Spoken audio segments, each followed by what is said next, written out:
It's funny because so many musicians drink alcohol. Yeah. You know, like it's part of the culture. Yeah. You know, it can be. Yeah. That'd make a great podcast, wouldn't it? We should do that one day. Mm-hmm. Hello, team, and welcome back to the Music Making Mindset. On this podcast, I'm with the wonderful Molly Keane again, and we're going to talk to you about vocal production. So let's hook in.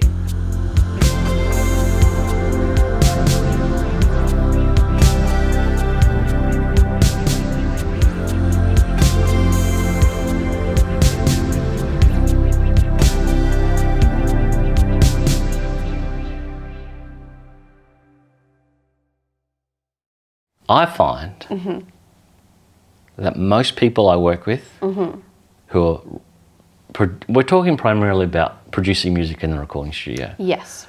Now we can talk about live stage production as well, but I think that's a separate how to do vocal production on stage. Yeah. What I find is most people young people when they're learning their craft is they stick a mic up, they put a singer in a room, put headphones on the singer, hit record, and the singer just does their thing. Yeah. And at best it sounds average.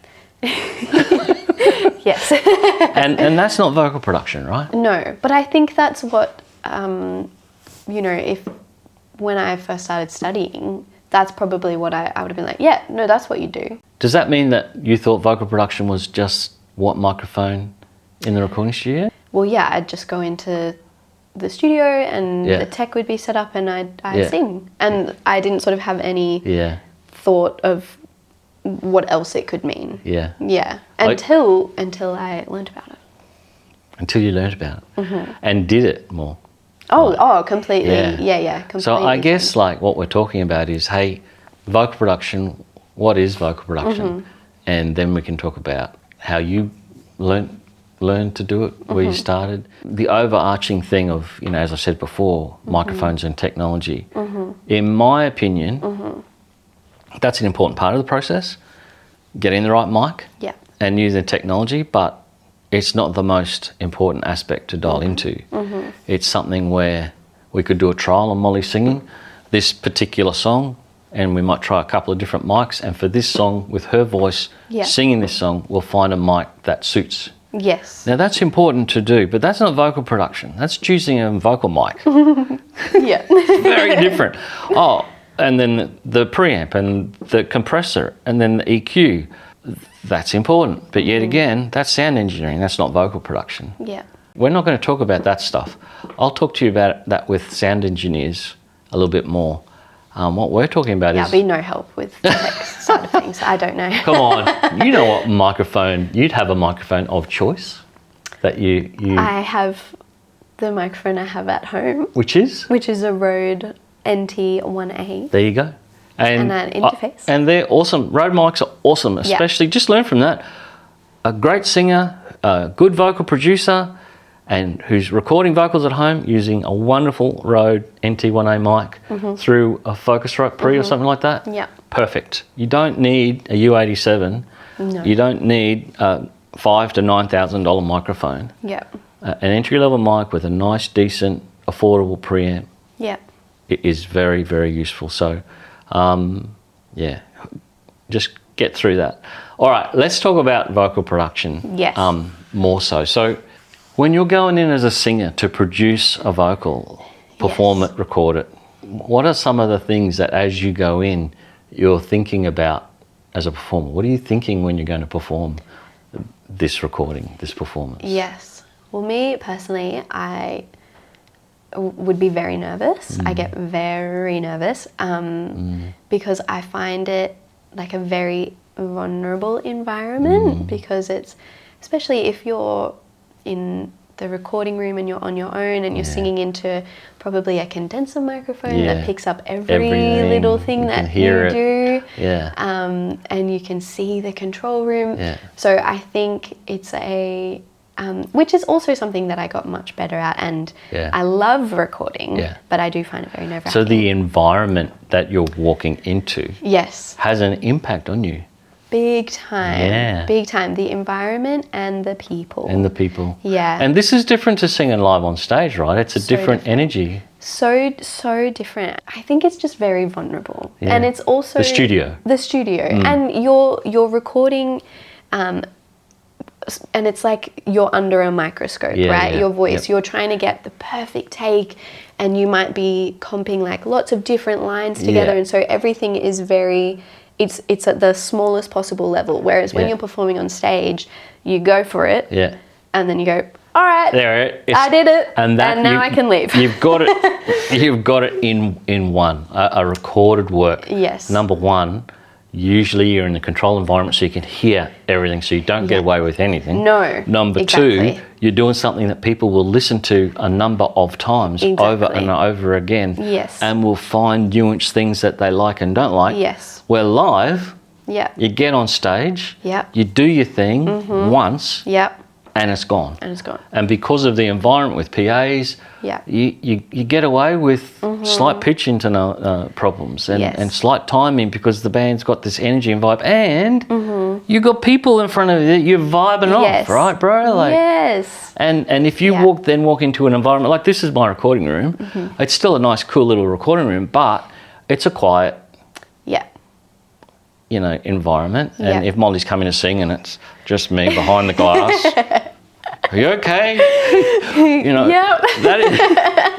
That environment is so important. So important. And I think, and this might be jumping ahead, but that's exactly the difference between producing a vocal in the studio is that there is no audience and there's no visual medium. Yeah. So you're recording, you need to produce a vocal that tells the story to the same effect with the same amount of emotion and impact without having the benefit of being like, hello, I'm right in front of you and can use my eyes and can use my body, all of that. So how, as a singer, do you... Yeah. Let's start first of all. How do you know where you want to go with this performance? What informs... What am I trying to do here? Like, as a singer, we've mentioned in a previous podcast that we want the audience to experience something. Yes. That could be a story. Yeah. It could be I want you to get up and dance. I want you to sing along. I want you to listen to this terrible public issue that I want to talk about with my songs, whatever that is. As you go into the vocal, how do you work that out? As you go into a production, how do you work that out, what you're trying to do? Well, I think it's just what is the point of this piece of art? Like, what am I trying to achieve? And then once you know what that is, what's the message that I'm trying to tell? Yeah. What are the emotions I'm trying to get the audience to feel or connect with me on? And then go, okay, cool. How do I achieve that? And in your world, which is, let's call it popular music, is it the lyrics that are informing that? Is it the song? Yeah, the song and the music. I think it all works together. Yeah, I think in some genres and like the styles of music that I really like listening to, often it is really about the lyrics. Yeah. But you're not going to experience, you might experience the lyrics in different ways depending on what musical decisions are made. So it all feeds into each other. You want the audience to feel something, have an emotional reaction or a physical reaction to moving or whatever. Yeah. But everyone's reaction could be slightly different. Yeah. Like, I want to sing this song about this person that bloody screwed me over, and then but now I'm empowered. But they might just get the empowered message. Yeah. Yep. And it could be a slightly different empowered message than what the lyrics are saying to you. Yeah. But the point is knowing that that's a higher target. I'm not just trying to sound good. No. Yeah. I'm trying to perform and take myself and everyone to the purpose of the music. Yeah. The purpose of the song. Yeah, because if you think, like, if I think about the songs that I really connect to, they're songs that make me just get completely lost in them or feel really validated or feel really heard and can connect. And I think that's what's so powerful about music and what's so great about having recorded music that we can just listen to whenever, is that, you know, you can use it to connect and feel connected to the world. So how do you achieve that with your song? Because people aren't probably going to value a perfectly sung song the same way that they are a really powerful, oh my gosh, I feel so like, oh, that's hit me in the chest, you know? Yeah. Try not to bang your microphone. Well, bang away.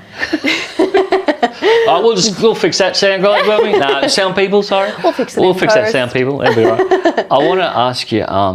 You said something which was really cool about getting that performance out. Yeah. For all you sound engineers out there, potential producers who want to be sound engineer focused, how is it important, you think, that the people working with you kind of understand as well what we're trying to achieve here? Like, oh, 100%. yeah. So they're not just setting up a mic and hitting record. No. The people you want to produce a vocal with. Now, this can be in many contexts, right? Molly can produce vocals, and she could produce them on her own with a sound engineer. I reckon she could. But I also think that you would value having someone in there that you can bounce creative ideas off. Absolutely. And give you feedback, right? Yeah. And so what I'm getting at is, if that's just a person who is primarily operating technology, but they're helping you produce, for you, all you people who want to be sound engineer focused producers, it helps to have an idea of the music and what you're trying to achieve. Totally. So I think it's so important. So number one, have a copy of the lyrics in front of you. Big time. But they could also talk to you about it, couldn't they? I think that I think what is a great thing to do is have a session before you even go into the studio where you talk about all these things, like what is the song, what's it about, you know, what do you want to achieve, because being in the studio is such an exciting opportunity for collaboration, and so lean into that. And you have to work as a team, and it's so different being in the studio with someone who does just hit record and then, you know, switches off to someone who is actively engaged in what you're doing, knows what you want to achieve, knows what you both want to achieve because you're a team, and who is saying things like, oh, that was an awesome take. I reckon you've got one more in you, Molly. Let's do it. Let's, you know, rather than being like, are you happy with that? You know, it's a very... Absolutely. I think it's crucial. A lot of young people, when I say, listen, I want to help you learn how to produce a vocal, not just record it, they go, well, how am I supposed to know if the emotion's getting across? And I go, well, if you understand what they're trying to achieve, then all you have to do is, in listening whilst it's going down, open yourself to feel emotion. What am I feeling here? So emotional connection, particularly in vocals, it's in every form of making music. Totally. What's the vibe? What's the music vibing me to feel? Is such an important skill. And I find a lot of people are closed off to that, because showing emotion in modern day is an uncomfortable thing for some people. Like the portrayal of emotion. I laugh, I cry all the time in front of everybody, and that's just me. And I'm okay with that. And I think that's been so useful to develop. I'm open to feel that emotion. So get into working out, have a chat, as Molly said. I think it's a great idea. Have a sit down, talk about the song. What are you trying to achieve here? And then so you both go, even try a couple of mics out, do that technical work. Before you go and produce, get all the, you know, she's a planner on this one, trust me, she plans stuff. Do all the planning, so you just walk in and you're both dialed in, and it's time to perform. A technique I've used before, and I haven't produced any of Molly's vocals, I've been there while she sung and stuff. I try and place the singer in a cognitive, geographical location that they can take themselves to that place whilst they're singing. Happiness, joy, anger. It could have sexual connotations. It could have anything. Listen to pop music, they're swearing all through it, and sometimes that's cool, sometimes you probably don't need it. Other times it's a genre code. So I actually try and take the singer or put them in a situation where they can be in that world when they sing. That's really awesome that you do that, Brendan, and that's so important because you're supporting the singer, and by doing that, I'm sure that if we were in the studio, I would feel, okay, great, like my producer Brendan's got me. I feel or my supported, co-producer or my co-producer. I feel like supported to go to those places. Talking about emotion, like if you want to, if you're singing a really, really emotional song, the vibe needs to feel supportive for you to be able to do that. So and the fact that, you know, I'm I'm engaged in that world, understanding what it is we're trying to do, and also engaging in, is it coming back to me? Am I feeling what Molly wants to try and do? Yeah. That enables me to give you informed feedback Yes. that is valuable to you, and then you can react. Yeah. Like Molly's the singer. I can talk about belt and head voice and technique, and maybe you could flick the head here, maybe we need a bit more energy here, Yeah. but then she will do the performance. Like, Yeah. don't get me wrong, I'm not going to say, oh, you need to perform this way. That's her gig, you're right. Yeah. But that feedback's really helpful. So helpful. Yeah. Yeah. And I'll probably be more receptive to your feedback Yeah. if we're both actively engaged in the teamwork and collaboration, and I don't feel like, you know, I'm sort of stranded and alone in the Yeah. studio. So I think, Pushing yeah. a truck uphill on your own. Yeah. You know what I mean? Yeah, exactly. With the sound person in the front driving, so yeah, keep pushing. Yeah, you know just what I mean? keep going. Just keep going. Yeah. Yeah, just keep going. Yeah, exactly. A lot of people I work with say, but Bruno's, sometimes it's really difficult Yeah. to talk to a singer Yeah. about songs that they've written, about deep, Yeah. Personal stuff. personal, Yeah. I'm going to use it, shit, in their life. Yeah. You know what I mean? Yeah. And that's a really fair point. I think you have to judge Yeah. how much you can communicate. Totally. And you know, if we start talking about a song, and let's say, so let's say it's my song, and I've just written about, you know, I've had someone recently in my life pass away, and let's say I've written a song about that. Yeah. That's a very personal place. Yeah. And so, I mean, I know what I could say here, but I want to ask you, how do you develop a relationship with someone, or is that the key? So that you can understand how far you can communicate in those worlds. Just be a human in the room with that other human and see how comfortable, how much you can just feel it out. Yeah. You know, ask about the song. They'll share. If Yeah. you need a little bit more, gently ask. Yeah. But just feel the You'll room. get those signals, right? You'll get the that signal, like, signals. you know, Yeah. I've told you enough. Yeah. Or no, ask me some more. I want to tell you some more. Yeah, exactly. And I think what's important is to read those signals. Yes. So now we're talking about reading body language. Yes. And this is similar for Molly as a singer. If she, let's say I've hired her as a session vocalist to come and sing over one of my tracks, Yeah. she should be reading my vibe Yeah. on what I'm getting from Yeah. the music as well. So Yeah. that's what I call soft skills. Yeah. Soft skills of making decisions, understanding relationships, traversing these musical creative Yeah. situations and conflicts, because music making is full of conflict. Yeah. And then reading the situation to try and make it better. Yes. And I think we used a great word. You've got to develop a relationship with someone to be able to do this. You need, like, I'm enjoying today because I like being around Molly. You know what I mean? Like, and I think that's the whole point. Yeah.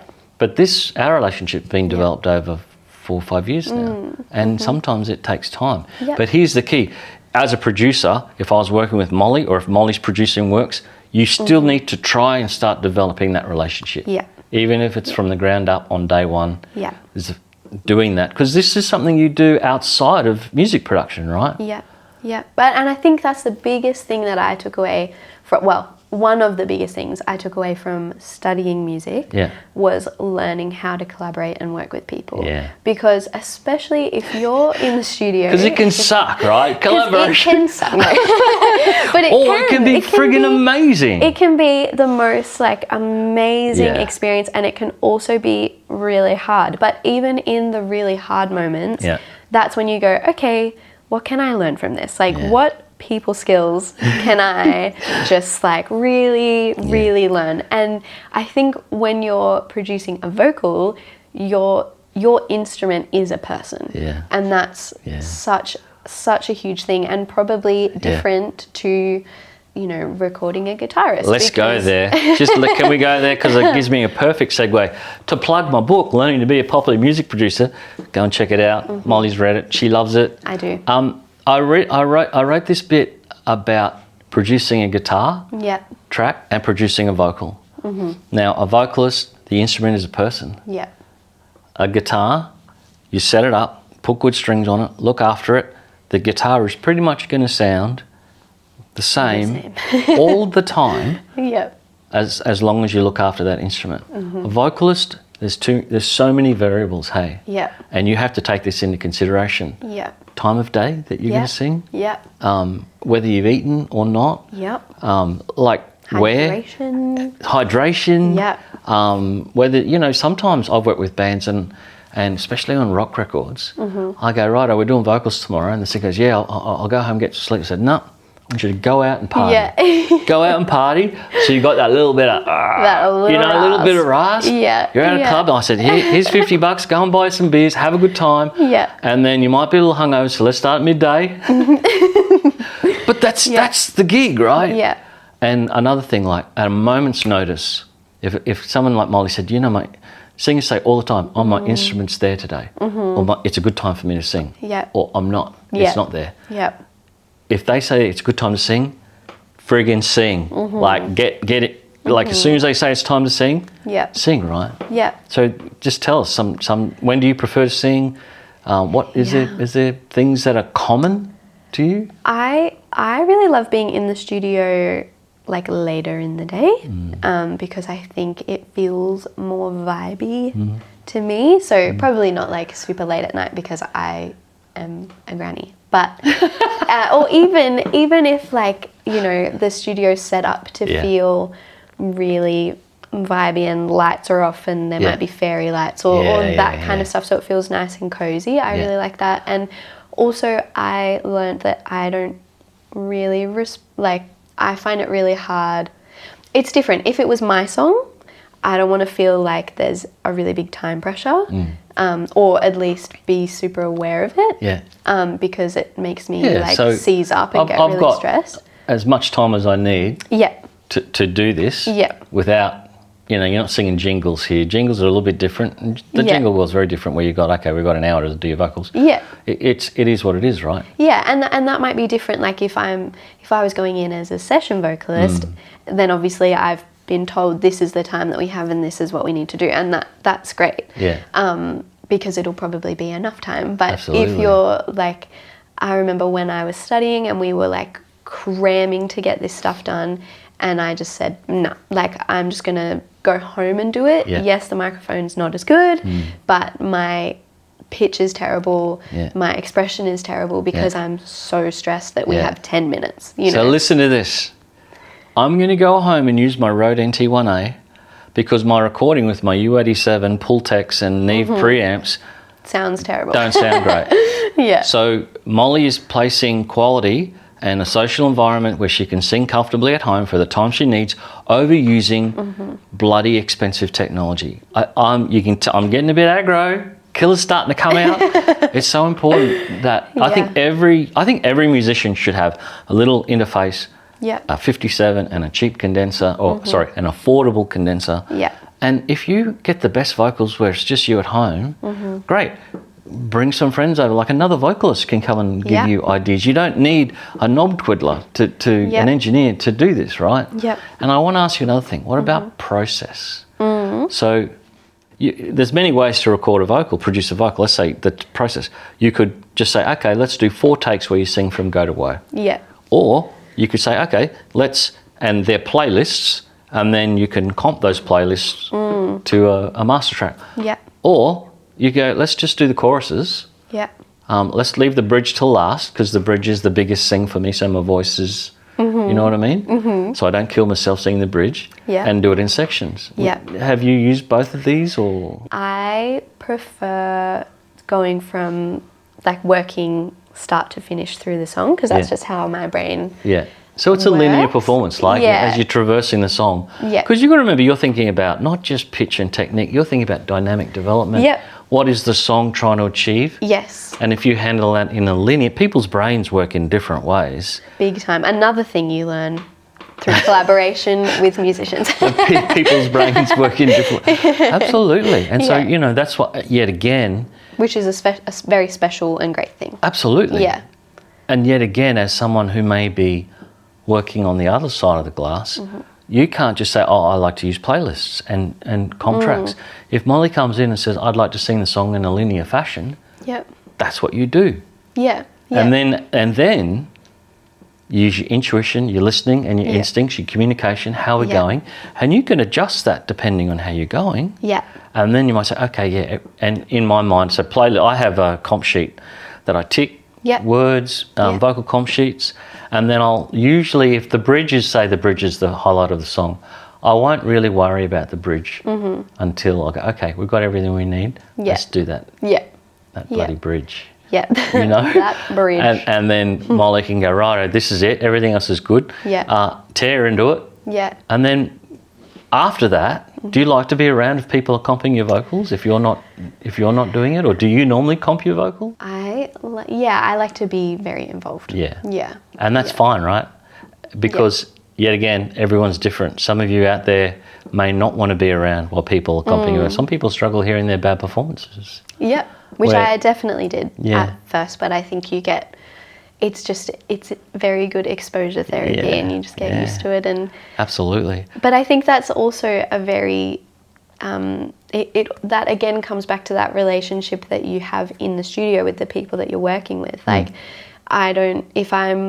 if I really trust the producer that I'm working with, I'm like, yeah, like, let's listen, it's fine. yeah, Oh, yeah. haha, lol, that sounded so Yeah, funny. yeah. Rather than feeling like Yeah. stressed or shy or, I'm quite an anxious person. So I Yeah. think, like those factors that I know I keep talking about, but they're really important for me personally, because I'll just shut down and not Yeah. really function And without Molly's it. just said something really important there. So this, as a working musician, when people say things, you can't just hear them. You have to listen to them. You have to listen to what Yeah. they say.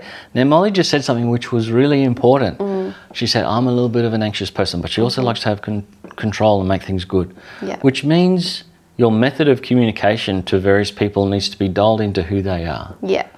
And Yeah. so it's not just, I'm sure Molly would like critique on the following things: phrasing, Yeah.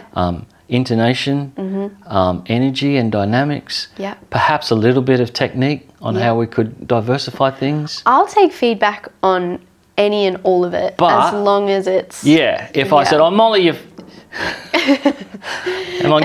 I'll say, okay, if I said, hey, Molly, hey, Molly, you're bloody sharp, yeah, or you can make that much worse. yeah, Molly, you're sharp. yeah, How's the I'll little just anxious? shut down. She's. Yeah. I'm Yeah, always yeah. stuck. Close me out. yeah, Whereas, probably the best way is have a listen to this first line you're saying. Yeah. Yeah. Just these two words here. Let's just try Yeah. that again. Yeah. That's just giving her a signpost that there was. yeah, I know she's sharp, yeah, but I didn't say, hey, you're sharp. yeah, And singers will go, oh, I'm sharp.